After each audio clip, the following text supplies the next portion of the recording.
hustling, by doing the only thing I knew how to do, doors opened for me that I couldn't have otherwise imagined. While other people are focused on impressing each other, people like me are winning on LinkedIn. Why? Because it's all about connecting. I couldn't breathe if I wasn't an entrepreneur. Welcome to the Startup Gambit, presented by HASTE and Hustle. I am SHAUNA Arnott, founder and CEO of HASTE and Hustle. And I am DEVON Codrington, COO of HASTE and Hustle. And we are here today with Jennifer. She is the Jane of many traits and master of dispute resolution. We are so very excited to have her joining us from a mountainy looking location, as you can see from the background. I love it. It looks great. Before we jump into things, and we are very excited to get going with things, let's hear a quick word from our sponsor. What if I'm not ready? What if I don't have all the answers? What if I just keep going? What if it doesn't go as expected? What if this setback helps me see the bigger picture? What if I realize how far I've come? What if I remember I'm doing the best I can with what I've got? Today, I'm ready for what if. Get ready for what if. Meridian, where banking feels good. Excellent. We are back. Okay. Before we even get started and go into anything else, I want to know, I'm actually going to ask you a question, SHAUNA, first. Did you choose to wear this outfit? Like, how did you know that we were both going to be matching today? Like, I just thought it's time for some color. I feel like we now are so close that we've developed some telepathy between us. It's good. I like it a lot. Yeah. Really we both looked in the closet and thought the exact same thing. No more black. And right? I'm usually wearing gray. And I knew that we were interviewing Jennifer today, and Jennifer has so much energy. I wanted to match it with my outfit.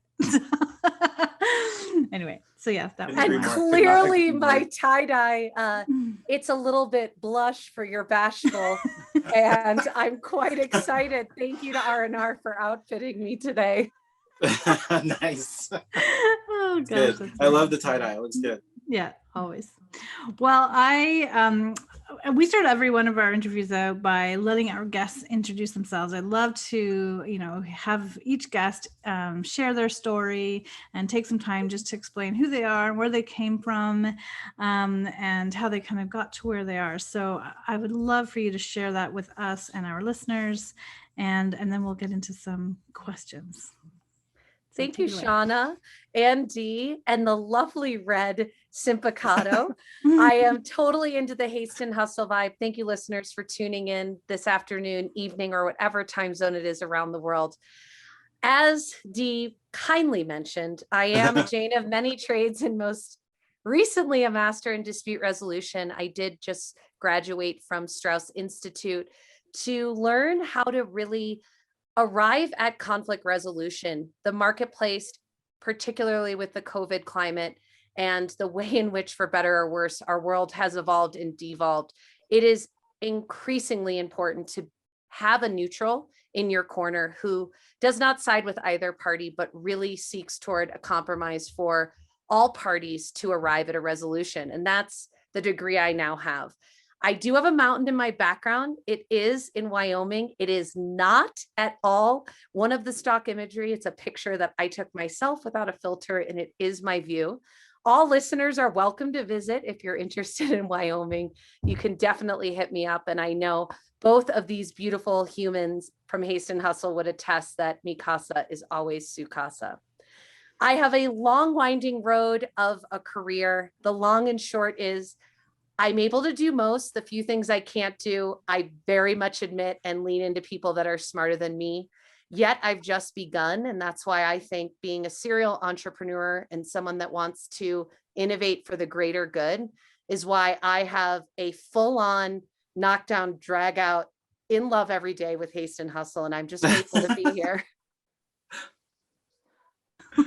That's awesome. I love that. Thank you. It's we only met a few months ago. Well, maybe a little longer, back in the fall. It's now June almost. Yeah. And I think on our very first phone call, or it was a Zoom call, you were like taking me on a virtual tour of your house and showing me my room, and I was like, this girl is awesome. And, we've been, trying to find ways to collaborate and work together ever since. And you've been such an instrumental part of, where we've kind of gotten to in the last few months. So we're so grateful to have your support. And I'm excited to hear more.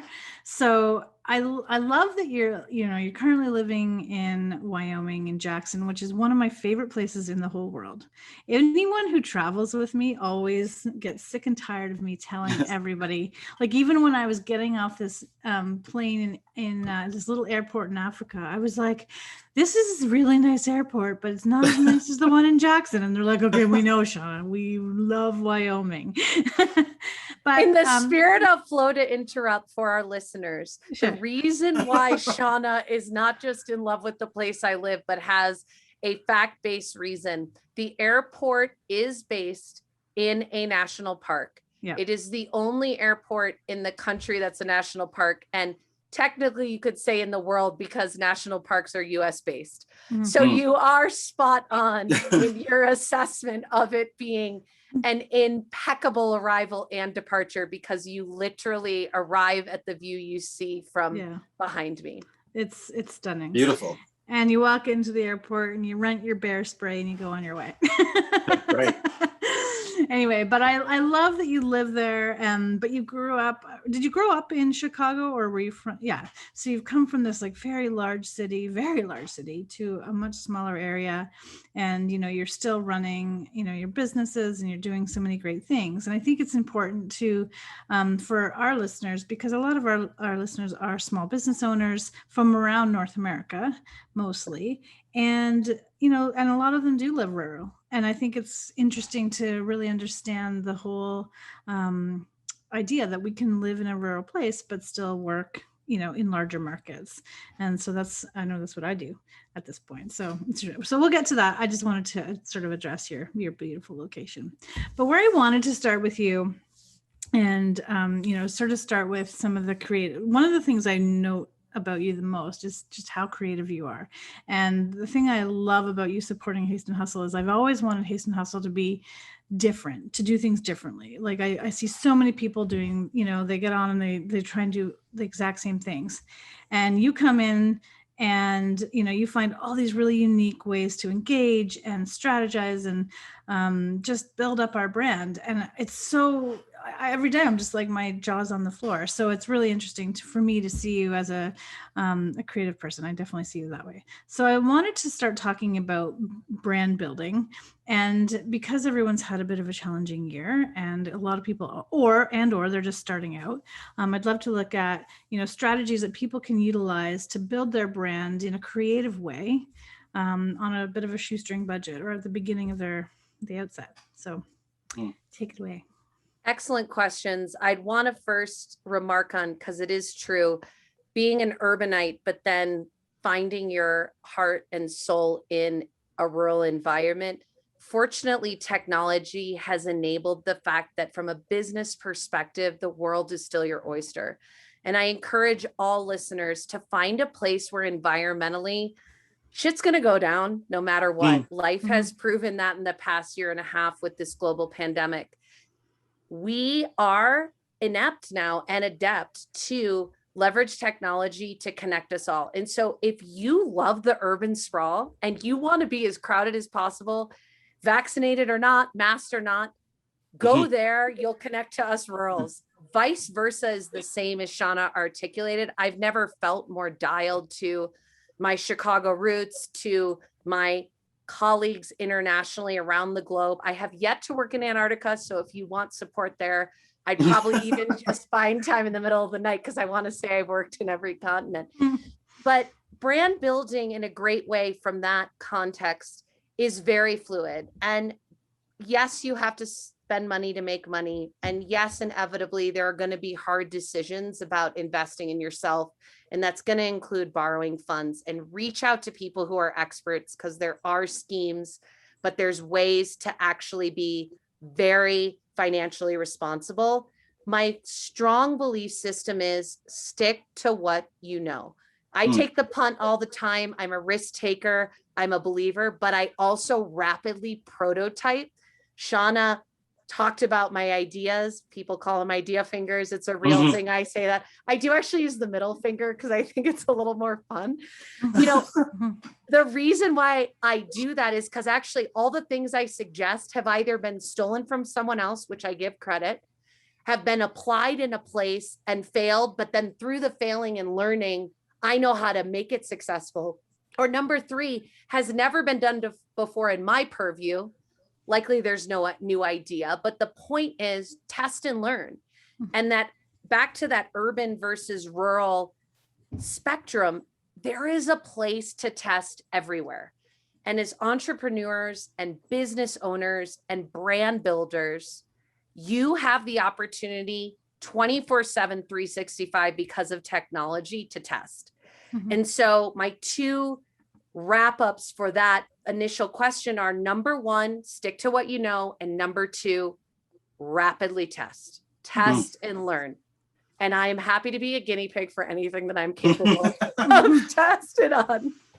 That's awesome. Do you have, do you mind expanding a little bit about, like a little bit into the testing point, and just sort of explain a little bit further what you mean and how people can go about doing that? Absolutely. So I will give full credit to a well-known company called Facebook. I was employed there post IPO, so there are not any fringe benefits from that aspect, but their training is best in class when it comes to testing. And the very simple premise is test everything and test it immediately. And what I mean by that, to answer Shauna's point for our listeners on where to test, the smallest market of real human beings is a greater sample size than the best concept to the broadest artificial audience. And so we would literally, on a real tangible example. So McDonald's, most people probably are familiar, Golden Arches, global company. It's actually public, but also a franchise model. There are many different layers that are complex, but there's a few things that are super simple. Most know the Golden Arches if they know McDonald's, and most know that the menu is quite affordable and consistent in the food quality, no matter where you are in the world. Yet, they are introducing new food ideas and pushing price all the time. And there are innovation labs around the globe for companies like them and them specifically. So what do? They literally test, hey, McDonald's wants to now be in the chicken business to compete with Kentucky Fried Chicken. By the way, I've been employed by both of these people, so you can fact check all the things I'm saying. They're not going to just buy a Me Too bucket of chicken and put a golden arch on it. KFC is the leader in that market. That being said, they need to steal share from chicken occasions, and they can do it in the McDonald's way. So why not go to one of their multitude of restaurants that already exist where real people eat real food and see if that chicken burger with the signature McD fries is better than the biscuit, and that steals the occasion of chicken and a biscuit from KFC. It's an oversimplified example, but it created so much awareness for me as a classically trained marketer in packaged goods, where our innovation preparation was at minimum 36 months before we even went to R&D to recommend it being tested. 36 months, yo. We're going to wear chickens on our heads and stuff by that time. That's such a long time. That's a lot, yeah. Insane, right? And then on the fast food or QSR for global folks, quick serve retail, you're on same store sales growth checking 24 hours a day. Facebook is closer to a QSR model than they are to a packaged goods model, because every day people are posting, every minute of every day. So as a new business or an existing business that has suffered from COVID, test right now, and don't do it if you're nervous about your loyal base and they're a bit fatigued from hearing from you. Hey, it's still COVID. It's exhausting. Go out to other marketplaces, and it's super easy. So you asked about tools and environments. I am a huge fan as both of these lovely humans know, of platforms like Squarespace. You can sign up for a page within a website or a separate URL slug. You can test in any market around the globe. There's many open platforms. This very controversial but established thing called cryptocurrency, those have tons of environments for testing. The risk is next to nothing. Literally, the only thing that might happen is people reject it. And guess what? You admit it, and everyone would respect the fact that you've gone ahead and talked to real people about your stuff. And my rule of thumb, percentage wise, when you're looking at your budget, take your COGS, your cost of goods sold, from the year before COVID. And some people have very much profited in COVID, for better or worse. So if you're one of those people, that's amazing. Take it, during COVID, you never want to take your highest, right? You want to take your aggregate. So if COVID was your highest, and then take your lowest in aggregate. If before COVID was your highest, now COVID's your lowest, take those two in aggregate, and literally do the 10% working media rule. It's worked for almost 100 years. Invest that 10% in the testing. It is marketing. It is working media. And then you'll either know, yes, I was spot on, I'm not yet ready to get out of COVID, or wow, I didn't realize I could get into the, chicken on hat space. That's the space I want to be in. I mean, right? That's awesome. I feel like we got a bog. I'm not doing it. I feel like that'll come back to haunt. It lives forever. It's on the internet. Jennifer, that was so great. Super helpful. A lot to take in there. I mean, and what you say about Facebook being constantly testing, I mean, hey, as a Facebook user, I get it. Like, I mean, every time I go onto the platform, it looks different, but at the same time, I've read that Facebook looks different all the time for everyone. They're always iteratively testing in these micro markets, which probably aren't really that micro for them. So that makes a ton of sense. And I was thinking, okay, if you are a small business and you're trying to scale up with this bootstrap, kind of a model, this model of working in austerity, you kind of touched on taking 10% and spending on testing, and that is marketing and whatnot. Is there anything else that you think, a small business should put the money into if you have to, if you're in that position? What else is important to throw funds towards? Like what has disproportionate value? Yeah. I have a very strong bias towards a website. A website makes it real, no matter what. It's tempting. So many people, and kudos to Facebook and Instagram, who have connected with Shopify and other third parties, and good on all the listeners who have those built-in audiences. The bummer is, as you start to get into SEO, when you search, jenniferchickenhatch.com, what's going to come up is Facebook Jennifer Chicken Hatch page. And that's not a bad thing per se, but back to brand purism, that is technically then a from Facebook Jennifer Chicken Hatch. And if you, as a business owner, feel strongly about independent of the platform, you want to always come up in organic search in these other places, absolutely partner with Facebook. They have, amazing platforms and new tools every day for that reason. But you also likely will want to be with Shopify on Instagram. Yes, they're owned together, but you need a separate environment. You want to come up on natural search. It's not just Google, as we all know. People are getting very into, now we're going to have a whole theme of birds, duck, right? Duck, go, yeah. So there's all these things that make, and quick plug, Two Sparrows now is the name of my ADR partner, and myself, who's a former JAG for those in US military, or used to be. But my point is, the website as your home base, right? It's like, I live in my home, whether it's an apartment or a house or a shared unit, that's my home. From there, Jennifer Hatch Chicken, can go anywhere, and that's still me. Facebook, when that's just your page and there's no website, then you're always having to have it go back through your home. That might be the right decision. There's no wrong decision, but I think it's a really important ecosystem to map for yourself. And it's so easy. Literally just put on a piece of paper as yourself, right? Here's my brand. How do people discover me?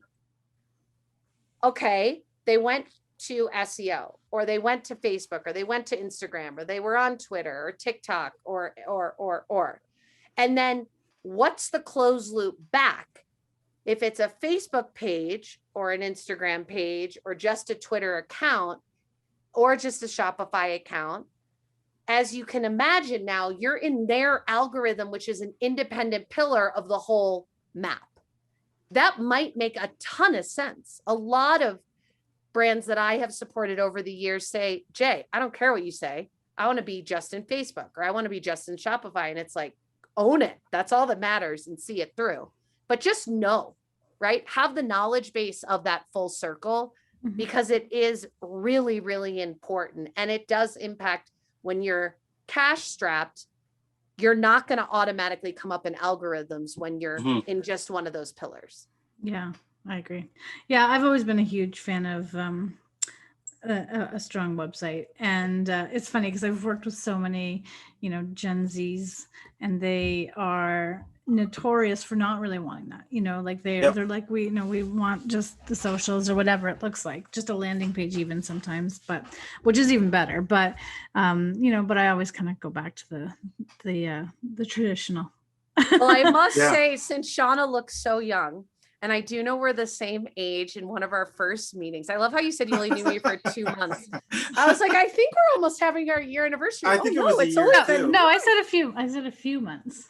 A few. Yeah. But I couldn't remember. I just learned from someone far younger than us who said our age is called, it's a definition now in segmentation studies, geriatric millennials.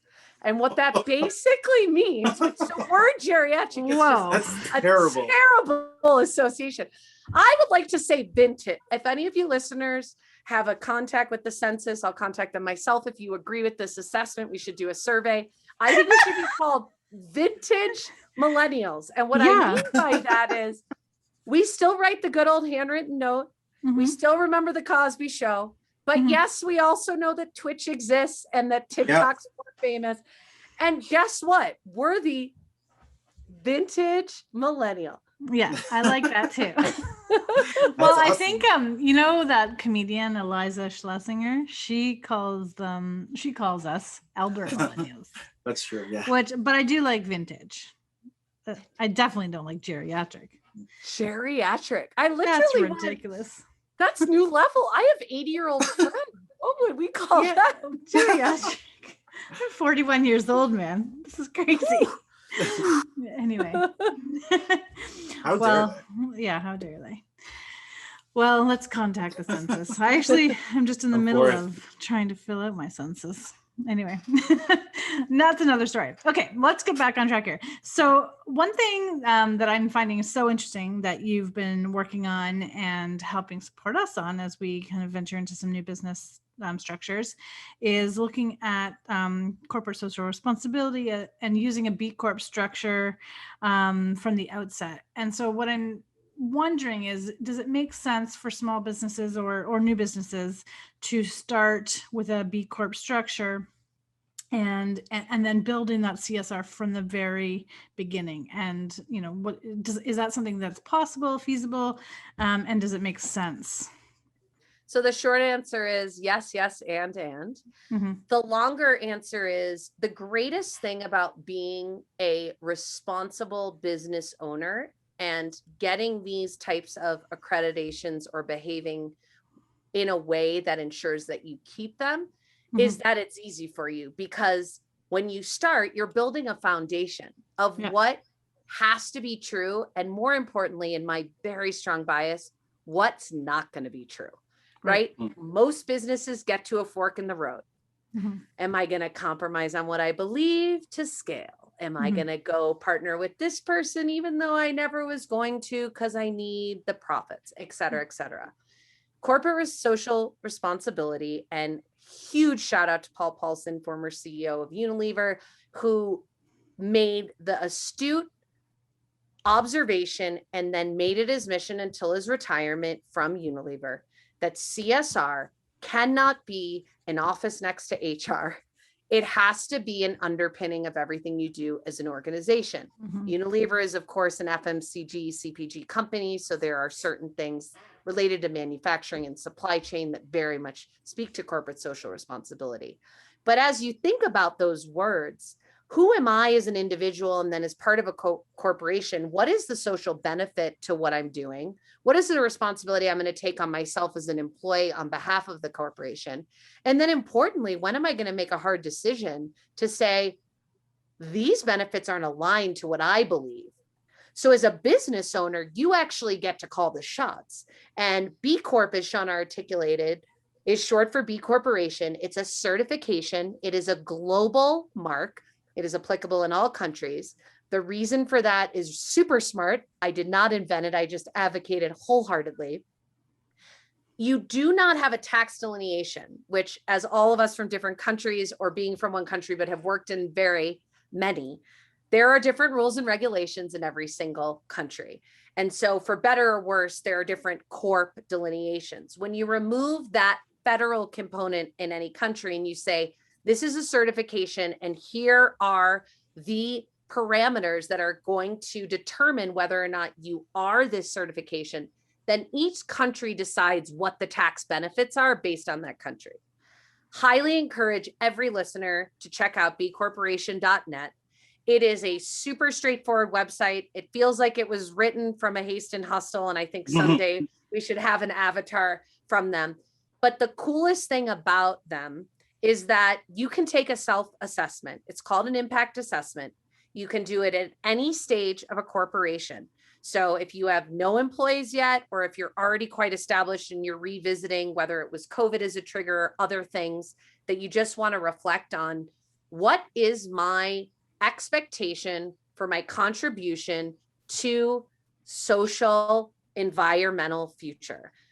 I have a catchphrase for myself and how I think about B Corporation and why I'm committed. And to me, it's I value people first, no matter what. And ideally, I am helping them in their value get to profits for whatever life they want, whether that's $1 a year or unlimited funds. And those two things combined, I believe, ensures that there is a plentiful planet no matter what. B Corp says it a bit simpler. They just say profit for good.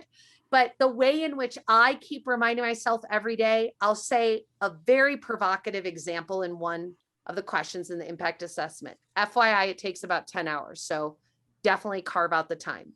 But one of the comments is with regards to health insurance.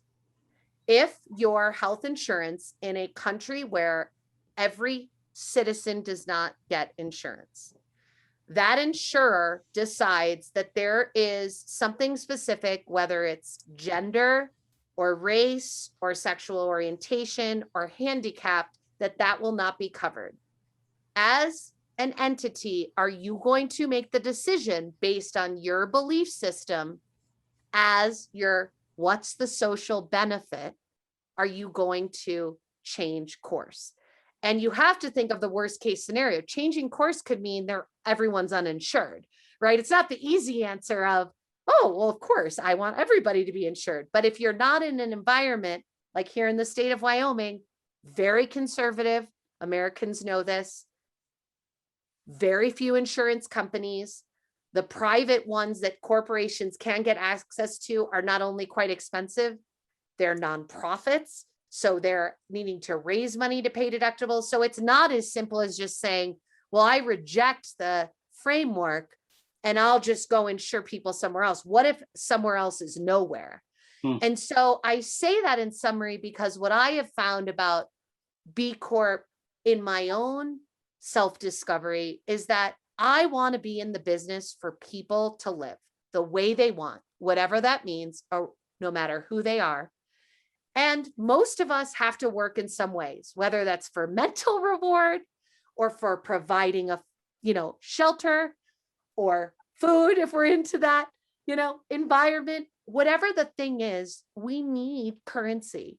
And if B Corp can be a place where you as an entrepreneur at any stage you're in, either through this assessment, revisit what you're doing and go, listen, I'm not interested in any of it.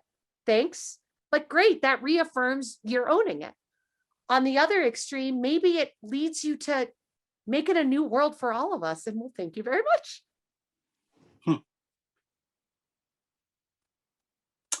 Honestly, that's deep. Sorry, I was on mute there. Oh, go ahead, Shauna. Yeah. Yeah, no, that was awesome. I think that, you know, we've been exploring, you know, this B Corp structure for a while, and, you know, I've seen it in action, I think with you know, a few companies that I know, and I've always been really impressed, basically like what you were just saying, you know, where, you know, as a company, you make decisions to elevate your employees out of a certain stigma or situation that's, you know, in their current country. I know there was a local company in Niagara that they had they had a whole brand, it's a fashion brand, and they had knit sweaters, and they had them made in Thailand, and she ended up building a factory there and everything.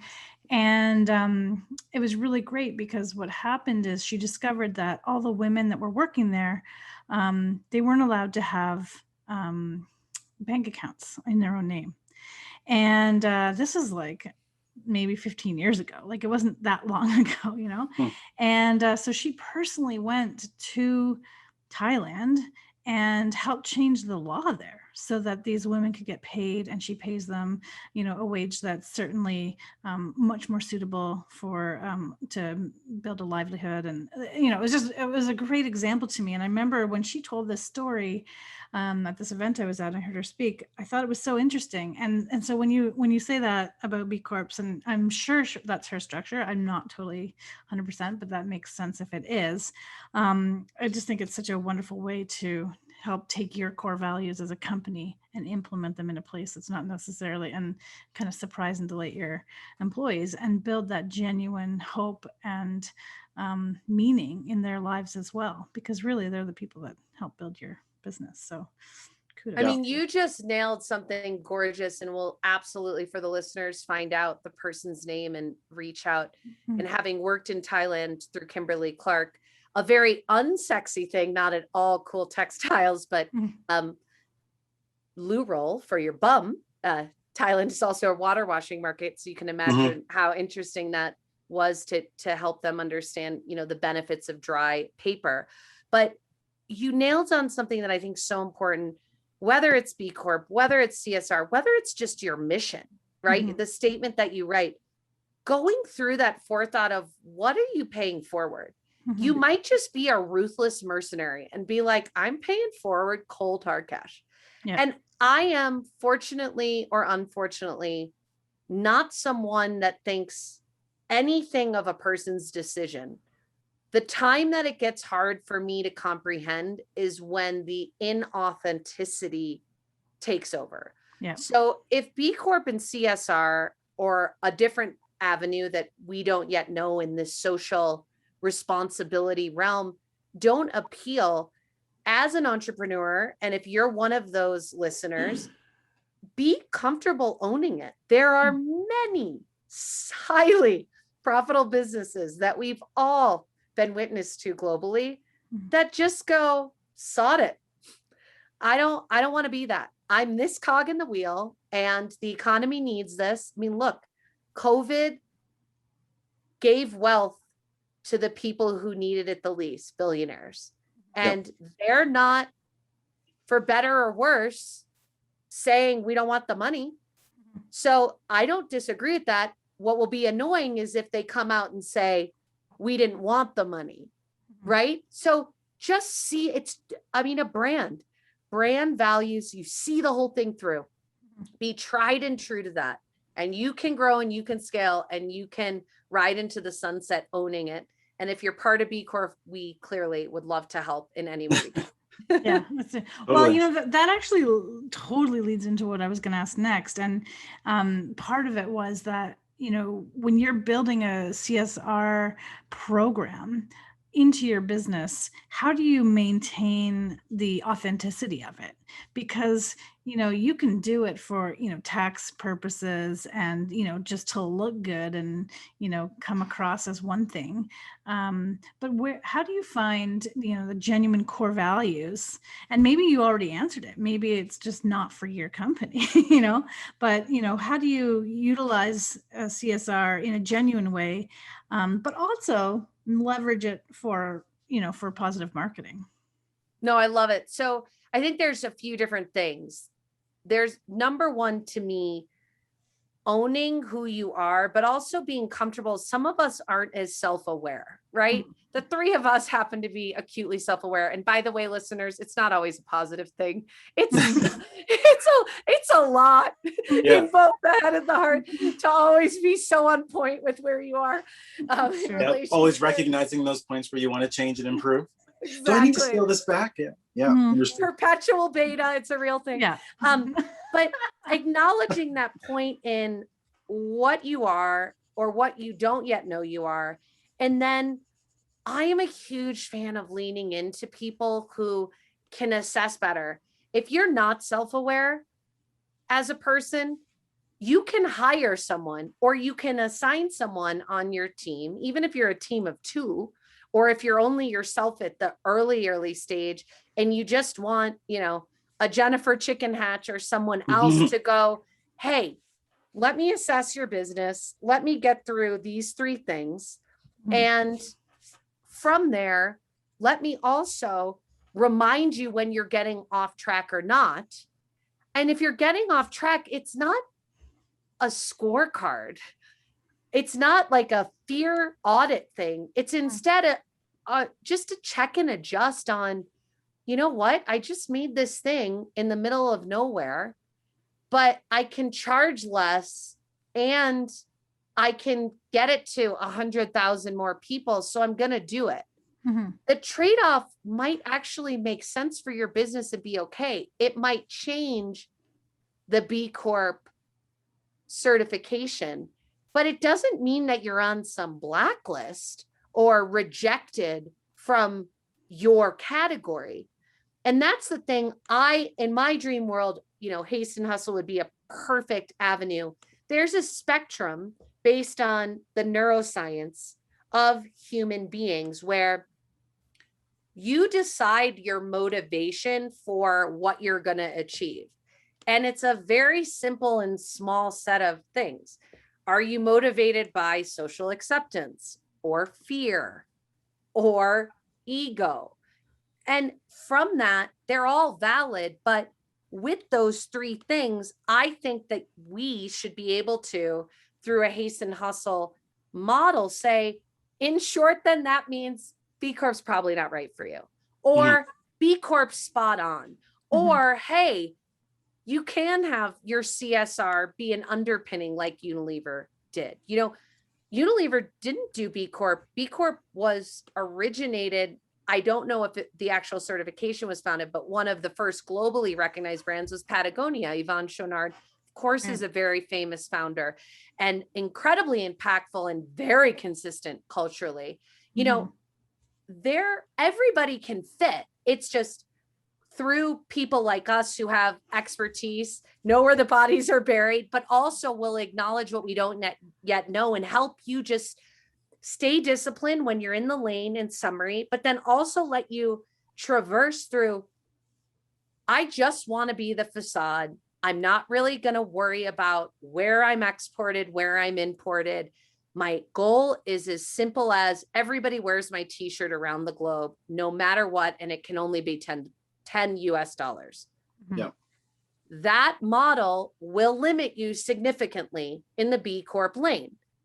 We, in turn, can tell you, entrepreneur of the $10 t-shirt company that all 7 billion people have to wear, what the trade-off is. And then you might decide, you know what? I'm going to pass on. I was about to say pass on grass, but it's not legal in Wyoming. That's All right. I'm not a big fan, but I have many healthcare colleagues and professionals who are very supportive. So that I just mean in summary, the way in which to stay on track with the B Corp thing, I think, is to, in summary, 3 things. 1, make an honest assessment about where you are as a business. 2, lean into people that can help either keep you on track or just reinforce where you're already tracking. And then 3, people like us are here to say, actually, B Corp's not for you, which is okay too. Amazing. Yeah, I don't know. I find B Corp to be for me, it's ties right into my core values. I align with it so heavily. And I think that's why you and I have connected so well. And from the outset, like Devon and I are actually just about to open a B Corp in the US for our next entity. And it's, the more I research it, the more I find out about it, the more you and I talk about it, the more I'm like, yeah, this is exactly where we want to go. This is exactly how we want to grow our business. And I see it as a pillar of brand building. And so I guess that's, for me, it's always been very important, not because I wanted to leverage it in a way that was inauthentic or just to do it that way, but because it really is so ingrained in who I am and in what I want the brand to be, right? So I don't know, I love that whole conversation. No, likewise. I think the same thing. And when I think about it, and I'm sure it's come across, but I think to myself, what I really like about this is like from the top to the bottom, like from the executives to the people that are on the floor doing whatever they're doing, the values are carried forward. And to me, it's like, it's a way that I think about the distribution of capital and, equity in the company being passed on, and that the employees understand and feel that, it's that the values that they hold personally, the company does as well. And that means that when things get hard, and like kind of what we were just talking about, when we have a pandemic or when we have to make a decision and we have to remain authentic and we have a marketing decision that we have to make or whatever, that that the values are there, and it ultimately should make those decisions easier, even if they're decisions that in the short term appear to, not necessarily make the short-term gains potentially less than optimal. And especially if you're at a larger company, I know that's something that's a problem. There's always the bowing to the stakeholder, or the shareholder, the shareholder needs that, for that quarter or whatnot. But I think the longer term decisions are what's more important. And that's what I also really like about the B Corp model. And of course, it just to me, it also like dovetails with like equity, inclusion, like just caring, being like, not being a dick, not being a jerk, you know what I mean? But on so many levels. So, I mean, you're nailing for me. And I think it's something for the mercenaries in the listener group who, we're into listening to what you have to say and how you see it cost prohibitive. Dee, what you just articulated, I think provides a really interesting thought. If every employee on the planet had equity automatically, how different would they behave? Not champs on the ship is easy, right? But when the going gets tough. Exactly. Yeah. What would have happened during COVID-19 with the postal service, with the delivery service, with all of these companies that now cannot get people to come back to work because they're stating, I feel at risk, and all these reasons that feelings are facts. I am not challenging anyone's individual truth. But what if they had equity? Mm-hmm. What if not going back meant, there was, in my lovely room with my view, I got siphoned off? What if in larger corporations, me being a mid-level manager and risking, let's go controversial.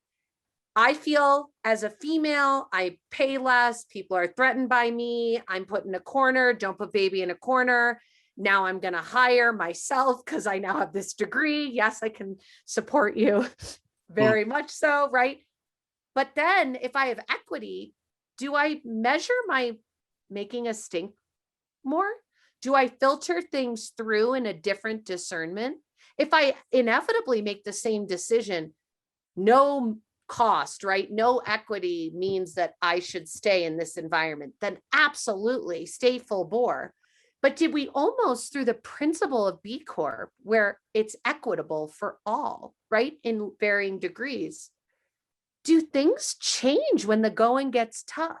Well, I think so. And I think like the equity we talk about is not even just in the typical sense. I think it's like I even said it, like it aligns with when people's values align, they go to bat. You get innovation from areas where you're not expecting it before. When the going gets tough, then you have someone that's on the manufacturing floor thinking, well, what can I do to cut to cost save, and you have middle management staying at different, not taking any more overnights, but without the griping and without the, well, what does this mean for how I work individually? Because you recognize the greater cause. I mean, like Shauna mentioned with the next venture and endeavor we're going forward in, starting that from the ground up, it's just makes it easy. Like I brackets, but easy because like all the decisions are made like that. It's like it's an alignment. Idea finger quotes. Auditory only. It's the ear finger quotes, the two little fingers, but it makes it that.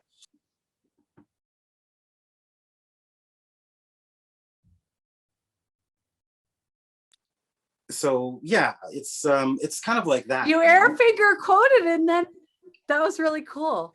This is a sign. What just happened?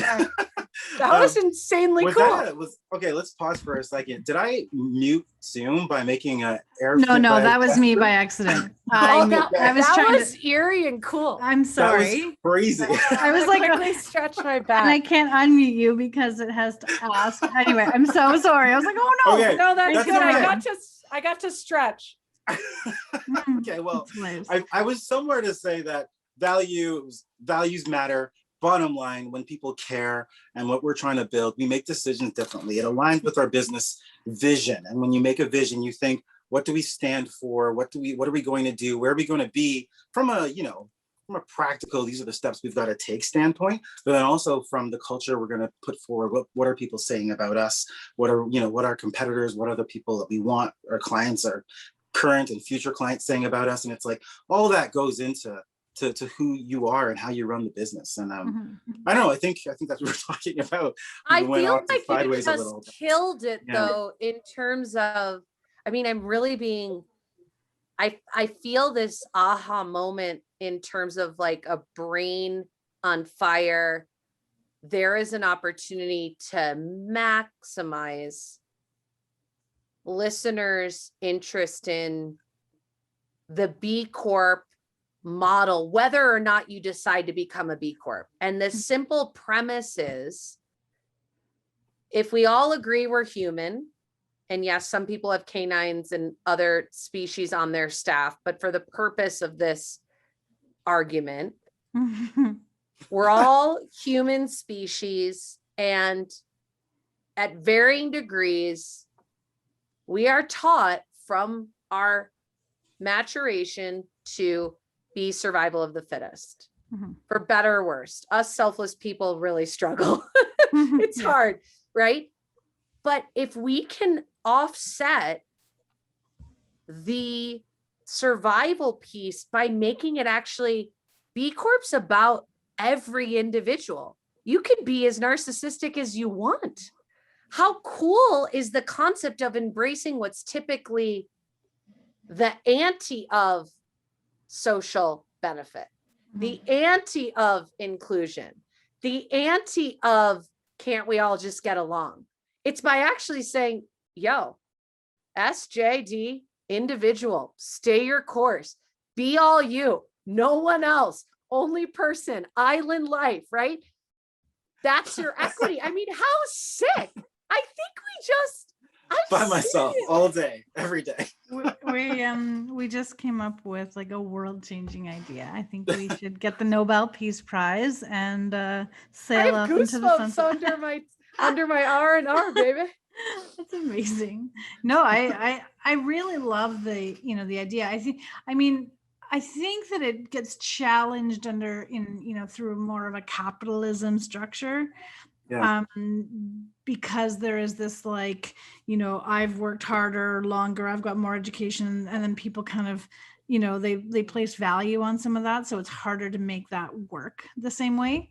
But I think I really love the way that certain companies work within Singapore, because they start sort of indoctrinating that idea of the culture and supporting all people as humans from a very early age, from a very young age. And seeing that basic, like understanding that rising tides lifts all boats, kind of an idea, right? And if you and it gets carried on into their corporate structure.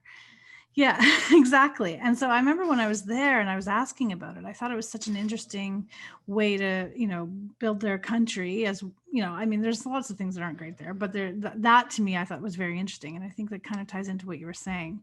But I think it does get challenged in a capitalist market where people have a little bit more pride in certain things and they struggle through that a bit. So, but it would, and I think we've made this, like, that's the haste and the hustle. That's why Jenergy's, hopefully cracking a lot of eggs to bring eggs to all people. Profit for good, I would hope, seeks to offset exactly the challenge that you're describing. Importantly, embracing what's typically been a rejection. Clearly, this is an oversimplification. But I think there's no two people other than you guys to make this an implementable thing. And rapid prototyping through the haste and hustle model is exactly the underpinning of your mission anyway. So any listener who is picking up what we're putting down, let's get after it. Yeah. Things to come. Yeah, really. I know. Add Right? it to our list of ways we're going to to change the world.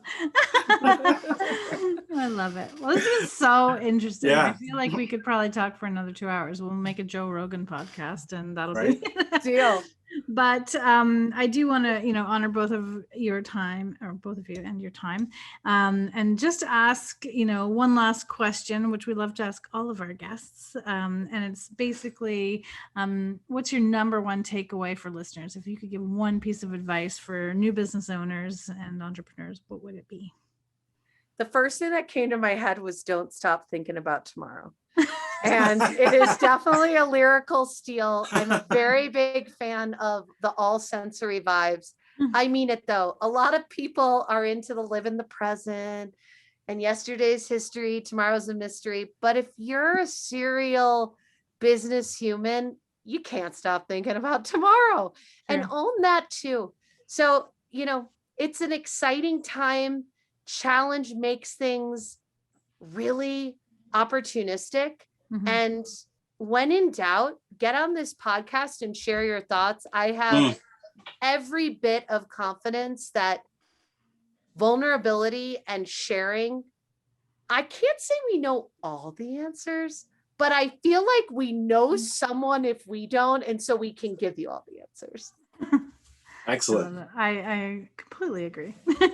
That's awesome. And you're totally right. You have to always be thinking about tomorrow. I love that. I actually saw this Instagram today from the DMZ in Toronto, and they were talking about, they were using Drake lyrics that support entrepreneurship. And it was actually super funny. I know. So I'll go back and find it. I don't remember what they were. But a lot of them in hip hop. There's a lot of them. Yeah. Exactly. I feel like today was brought to us by creativity, Idea Fingers, B Corp, equity and companies, and hatching and poultry. Yeah. Been amazing chatting with you. Thank you, Jennifer. Anytime. It's my true pleasure. Yeah. Where can everyone find you on the web? Do you have a website? No. Where can you get you on your socials? Like, where can they find you if you want to put those in the show notes for people? It's a great question. The shortest answer is I'm a huge phone person. If you're awkward on the phone and want to text, +1 307 249 6197. If you want to see that I actually do what I say, which I do have a website, it's wyolo.co, WYOLO.co. Yes, Wyoming, you only live once. I played on words. And I do also have a LinkedIn. You'll see my nickname is Jenergy, and Jenergy also is on products. You can buy beer and coffee. And the funny thing is, I don't make any money from any of these products. People just want the vibe and they join the tribe. And I am really honestly available all the time for people who want to make what they dream their reality. I can attest to that. Excellent. Yeah, me too. I also I've like, you want experienced a it. vibe, join the tribe. Yeah. Let's get that on a t-shirt. I know, yeah, exactly. Perfect. Let me Amazing. go downstairs. I'll scream. Right? Oh my gosh, you're hilarious. Well, thank you everybody for listening to our podcast today, and we hope you got lots out of it. Connect with Jennifer, connect with myself and Devon. All of the information that is relevant is in the show notes, and we will see you next time. Thanks for coming.